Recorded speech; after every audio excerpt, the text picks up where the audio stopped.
Hey guys, welcome back to Andy's Dinosaur Reviews. We have an absolutely awesome figure to take a look at, as this is one of the newest PNSO figures to release, which is something we've said time and time again here on the channel because they continue to bombard us with awesome new releases. This one is a very welcome release if you ask me, because it is a gorgeous Hadrosaur that we have very, very few figures of. This is Ivan the Olorotitan.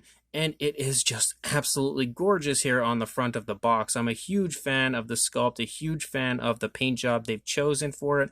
So this figure is, again, something that I was really psyched about when they had initially announced it, especially considering it's another Hadrosaur, and we just don't get many Hadrosaur figures. So, again, kudos to PNSO for delivering the goods when it comes to Hadrosaur figures, as they have continuously given us some of the best of each and every species they've released. And in fact, not even some of the best, I would say probably the best of all of the different Hadrosaurs they've released. The PNSO figures are the top of the line as far as they go. But as far as the box art goes, again, we have a really nice image of the Olorotitan here on the front, as well as the PNSO logo and the name and everything over here. Here on the side, we have PNSO, Every Life Deserves Your Respect, which is completely true, as well as a really nice image of that beautiful head sculpt right there. And then if we turn it around here on the back, we have the exact same thing that we had seen on the front.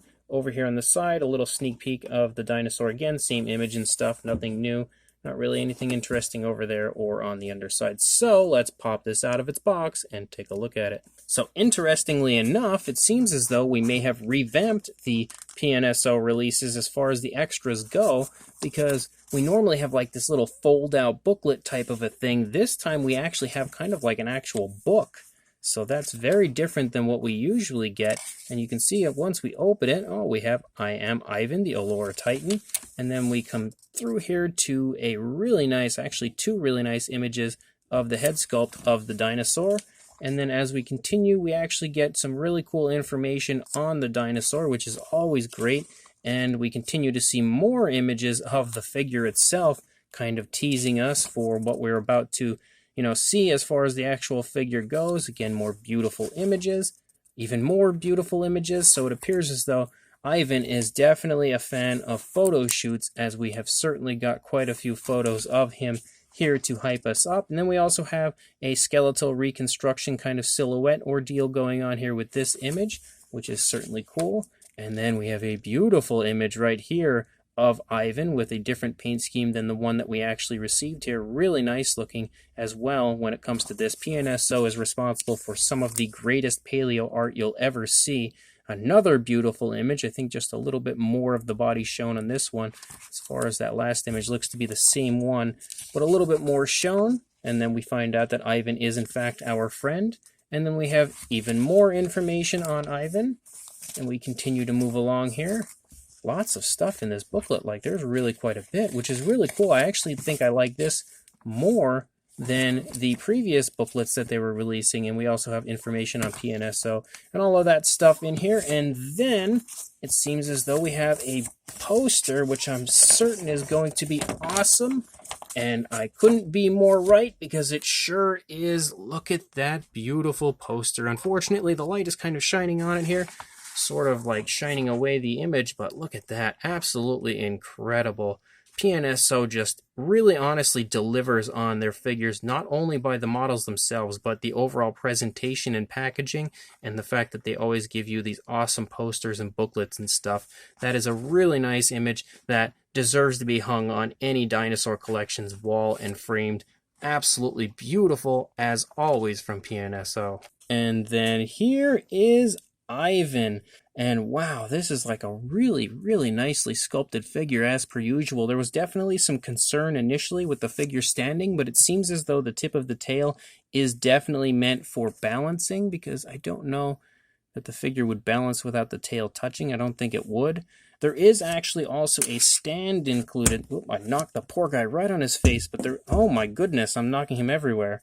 But there is also a stand included like you usually get from PNSO, so you could position him up here on the stand. I don't know if maybe there's a way to balance him with his tail off of the ground.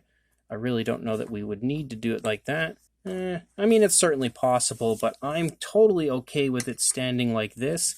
I don't mind the tail touching. That's been something that many companies have utilized in the past to help with balancing issues, and I feel like that's not much of a big deal, especially when it looks as beautiful as it does right here. And it's not like dinosaurs would never have touched the tips of their tails to the ground, so it still looks awesome even with the tail touching right there. And again, a really nice majestic looking Hadrosaur right here before us. So let's jump straight to a closer look right now. So starting up here at the head sculpt of Ivan, you can see that the detail, as per usual, is absolutely beautiful. You can see the overall texturing and the structure to the head and skull and everything looks fantastic on the model. You can also see some very nice detail there around the eye, as well as the nostrils sculpted out up here. We have some very nice realistic tones of color, as the majority of the figure has kind of darker tones of color, but we also have some beautiful flashiness as we lead up into the crest of our Hadrosaur as it transitions to a really nice bright orange coloration, and then we have kind of like some black that designs and stripes in and leaks in certain areas, which really helps to give the dinosaur that beautiful, very flashy appearance that you would expect from a Hadrosaur, while still maintaining some overall dark tones of color, which I really quite like as well. You can see that it transitions to an even darker coloration, pretty much bordering, I would say, on a black for the beak. My camera absolutely does not want to focus on it, but the beak does sport some beautiful detail. You can see the mouth overall is very nicely done. And we also have some really nice variation of color to the face of the Olorotitan. As you can see some, again, the dark black here, dark brown here. It transitions to a little bit of a lighter shade of brown, and then kind of like a light gray right there. So there is some very nice color variation, as well as a really nicely painted eye with a yellow and a black pupil. And that eye is super small, so it's quite impressive to see that it's painted as nicely as it is. You can see on this side as well that the detail is just phenomenal everywhere on the head sculpt of the Olorotitan, and of course that crest is beautiful as well. Just really nice looking as far as the visual of the flashiness here of that head sculpt. It's really cool to look at, and an overall brilliant way, I would say, to paint the crest of the dinosaur without it being too flashy or not flashy enough. As we start to move back into the body, you can see some ridges picking up here on the back of the neck. And then as we lead down the length of our neck, you can see some nice creasing and stuff going on here. Beautiful twist in the skin right here as the dinosaur has its head not only turned in a leftward position, but also, leaning up quite a bit. And you can see all of that is beautifully shown in the sculpt of the Olorotitan as far as like the skin, stretching, wrinkling, folding, all of that stuff. You can see the throat is beautifully elaborated here on the underside of the dinosaur, not just up here on the lower jaw leading into the throat, but also the entire way down the course of the neck. It is very nicely displayed in the sculpt, and you can see how smooth the transitions there as far as the coloration. It's a very smooth transition, nice and natural looking. As we move back into the body, you can see the shoulder blade elaborated a little bit right there, and then the majority of the body is actually, it's actually quite shocking, because initially when I had seen the images of this online, I thought it was kind of like a very dark gray, but now that I have it up here in the light, the dinosaur is actually purple. And that is really cool. I didn't even notice that initially when I had pulled it out. I, for some reason, was thinking it was a dark gray this whole time. But now that I have it here in a really nice light, I can definitely see that it's a very dark purple, with also having some lighter shades of purple. Like you can see some lighter shades up here as we get closer to the back of the dinosaur. And then it just transitions back and forth throughout with some lighter and darker shades of purple, which is really awesome to see. I'm definitely a fan of the fact that we have a dinosaur here with purple colors that just looks so nice and so natural. Very impressive paintwork on the part of PNSO. As you lead down here into the arms, you can see that the actual texturing to the skin continues to be really nice. We have beautiful hand sculpts right here, as well as that hoof-like appearance for the ends of the hands. Very nicely done. Not too much going on as far as any type of color difference or anything, but it looks really good as far as what we have been given and the sculpting of those areas. But it doesn't really need any type of alternate color. I think it looks great the way it is. And then as we move back up here into the stomach region, you can see that we have kind of like a nice light gray, as well as sort of like a light purple that circles around, but a nice light gray in the stomach region. And again, you can see how smooth the transitions back and forth are for the colors. I feel like this one actually, in my personal opinion, I can definitely see that it differs slightly from the prototype like it usually does, but I think this one actually looks a little nicer in hand than the prototype images did. It doesn't differ too much, but definitely a little, but I think it actually has become more appealing now. And then as you look here at the spinal column of the dinosaur, again, we continue to see those ridges running down along the spinal column, but you also have kind of like some of that light gray up here, as well as variations of blacks, and the blacks kind of stripe down, whereas that light gray sort of stays up there at the top of the ridge line of the dinosaur. But you can see how that black kind of stripes down in a few different areas. You come back here, you reach the hip bone, which is beautifully elaborated as well. You have some very nice muscle definition here in the leg of our Hadrosaur, as well as, again, some more nice skin creasing and stuff. The skin is wrinkling and stretching beautifully here off of the tail. You can see that movement is just perfectly shown in the sculpt. And then there's some like stretching of the skin right here, some more wrinkling and stuff right there. As we move down into the foot sculpt as well looks very, very nicely done, but they just kind of darken it. There doesn't appear to be any actual nail paint, but I don't think that it really needs it because of the fact that they've darkened the feet so much. I don't know that if they had tried to actually specifically paint the nails, that it would have really shown up any better than what we do have already. So I feel like that, it was pretty well done. Regardless, it didn't really need any type of alternate coloration for the nails. As we lead back into the tail, you start to see more of those black stripes pick up. They get a lot longer and a lot more visible as we lead down throughout the tail. And as you continue to move out the length of the tail, you can see a really nice, very cool looking curve to the tail as well. And you can see that the ridges continue to run the length of the tail the entire way out, all the way to the tip. Then when we look over here, of course, we have already taken a look at the head sculpt. We know that's absolutely awesome. But as we move down the course of the neck, you see so much less going on as far as like the skin detail when it comes to like wrinkling and stretching and stuff over here, because there was a lot more creasing on the other side with the dinosaur having a left, leaning position here for the head and neck. You can see the skin stretching a lot more over here, which looks great, as well as, again, some beautiful coloration throughout. You can see, again, the tones of color look really nice. Lots of skin detail as we move down the course of the dinosaur, even down here into the chest region. And then again, we can see that the arms look great over here as the dinosaur is standing in a bipedal position. Currently, as it's kind of rearing up, you can see how the legs are sort of held into the body a little bit right there. More absolutely phenomenal looking skin texture and stuff to the stomach region. You can kind of pick up on the rib cage a little bit as well. Some beautiful stretching of the skin right here, kind of the leg pulling back, stretching the skin right here off of the stomach region. And again, super, super nice smooth transitions between the colors right there, as well as those really nice kind of tones of, really light purples and almost like some light browns showing up. As per usual, the PNSO line always delivers really nice realistic looking paint applications because they always include so many different tones of color, and I think it is definitely a great choice on their part to do it that way because it just overall gives their figures a much more lifelike appearance. You can also see the shoulder blade a little bit right here, as well as the hip bone back here. Again, the ridges continue to run along the back, but you can see those black and kind of like light, gray and purplish stripes right there. As we move down into the thigh yet again, you can see the muscle definition is very nicely displayed, but not overly displayed.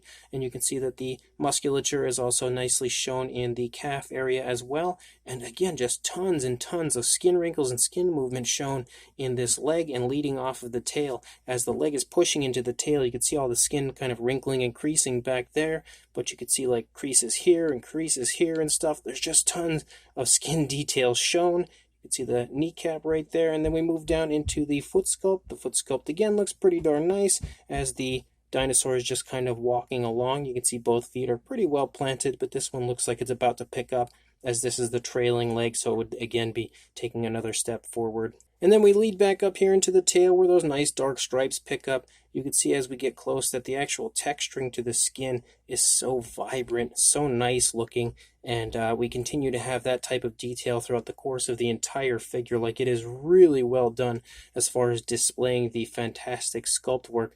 But again, we have those really nice stripes as well as variations of light grays, light purples, and even darker purples throughout the course of the tail as we move out that really nice majestic curve in the tail. And you also have some color variation here on the underside, actually based right here around the cloaca, as we have kind of like a pinkish area just only in the cloaca area, it seems. And then we transition back to that light gray as we move through the course of the underside of the dinosaur, but I actually really quite like that as well. Again, something that could potentially be a very realistic aspect of the dinosaur, but this is absolutely the best Olorotitan that, in my opinion, has ever existed, which is saying something because we have had some pretty nice ones from other companies in the past, but this one is just as top-notch as it gets. As far as a size goes, for a length on the Olorotitan, if we go from the snout there to the tip of the tail, you're looking at just shy of 8¼ inches, or about 21 centimeters.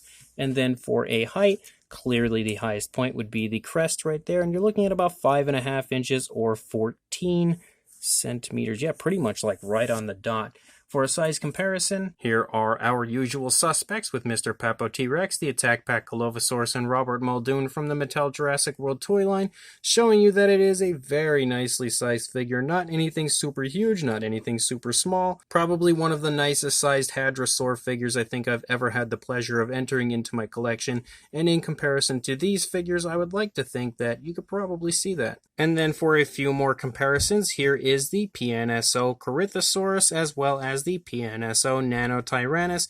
I chose one of the larger and one of the smaller PNSO figures to kind of show you basically what the size of the Olorotitan is, but also seeing these figures together just shows off how amazing PNSO truly is, with continuously delivering fantastic figures every single time they release one. Just 3 of the best figures I think that are in the PNSO line, but as you could see, probably each and every one of these figures are the best versions of each of the species they represent. So this brand new PNSO Olorotitan is another absolute win. No surprise at all, but I will say that they did kind of take a different route with this one over some of the others, because with a lot of the PNSO Hadrosaurs, they seem to always give us like really flashy paint schemes, and you saw that just a moment ago with the Corythosaurus in comparison to the Olorotitan, and you can really see looking at this figure that they chose to go with, kind of a flashy look, but with a lot darker tones of color. But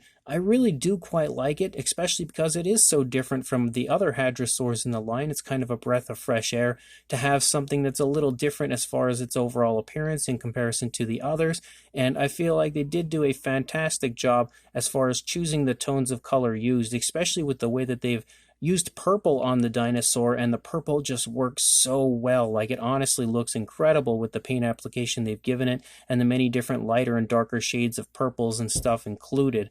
And on top of that, they've added some really nice elements of flashiness with the fantastic looking crest on the top of the head of the dinosaur, as well as the nice stripes that run out the course of the tail. Just a beautiful paint application and paint scheme overall. I'm a huge fan of the sculpt of this as well, perfectly replicating what you would like to see on an Olorotitan, and again, in my opinion, is definitely the best version of an Olorotitan out there currently.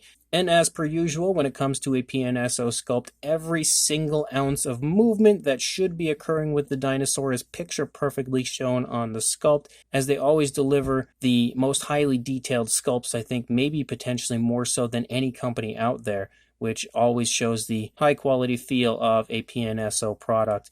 And that, of course, follows through all the way down to the really nice texturing to the skin, as well as the pose. Everything about this, in my opinion, is just a real treat for the eyes. I'm definitely a fan of the positioning of the body as well. Not everyone, I would imagine, would be a big fan of the fact that the tail is touching, but I feel like that's such a minor thing that it really doesn't make much of a difference for me, and the tail holding the body up is a perfect way to create some stability with your dinosaur so that it doesn't fall or anything like that. And also kind of has like a look of alarm, and maybe that's why the dinosaur has like that rearing up pose where it's sort of looking around. The tail's tapping for a moment as it's looking around. Maybe it had heard, some commotion in the bushes or something nearby that it's just generally concerned about, and the dinosaur is just kind of reared up to take a look around and decide what's going on exactly, if it's safe, if it's okay to continue feeding or whatever it's doing. So I really do quite like that as well. So pretty much everything about this is fantastic. I can't see a single downside to this figure. So as per usual, PNSO delivers another beautiful figure, and if you are interested in this, I will include a link in the description to where you can purchase this on the Amazon PNSO store, as well as the PNSO Aliexpress store. One way or another, absolutely pick this figure up. It is fantastic, and make sure you like, comment, and subscribe, and I will see you in the next review. Thanks for watching.